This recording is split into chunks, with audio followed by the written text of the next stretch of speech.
Naam, Nabii Jodevi ameteuliwa kuwa balozi wa Afrika Mashariki na Kati New York nchini Marekani. Taarifa hii imeripotiwa na Millard Ayo. Imeandikwa kwamba kiongozi mkuu wa kanisa la Ngurumo ya Upako jijini Arusha, Nabii Mkuu Jodevi Moses ameteuliwa kuwa mwakilishi na balozi wa amani wa Afrika Mashariki kupitia shirika la mabalozi wa amani la Umoja wa Mataifa UNPAF lenye makao yake makuu jijini New York, Marekani. Uteuzi huo umefanywa rasmi na mwenyekiti wa dunia wa UNPAF Balozi Kingsley Osai, ambaye ametuma barua maalum za utambulisho kwa serikali ya Tanzania, United Nation Tanzania pamoja na ubalozi wa Marekani nchini kwa lengo la kumtambulisha Nabii Jodevi katika wazifa wake mpya. Tunatambua mchango wa Nabii Jodevi katika kueneza amani na maendeleo ya kijamii.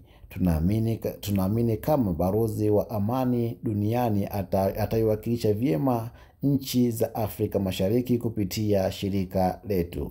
Jodevi ambaye pia ni mlezi wa Jumuiya ya Maridhiano na Amani nchini Tanzania JMAT Taifa, kwa muda mrefu amekuwa akijihusisha na shughuli za kijamii ikiwemo kusaidia vijana na familia kujikwamua kiuchumi na kielimu kupitia huduma zake za kiroho na kijamii. Jodevi akasema kwamba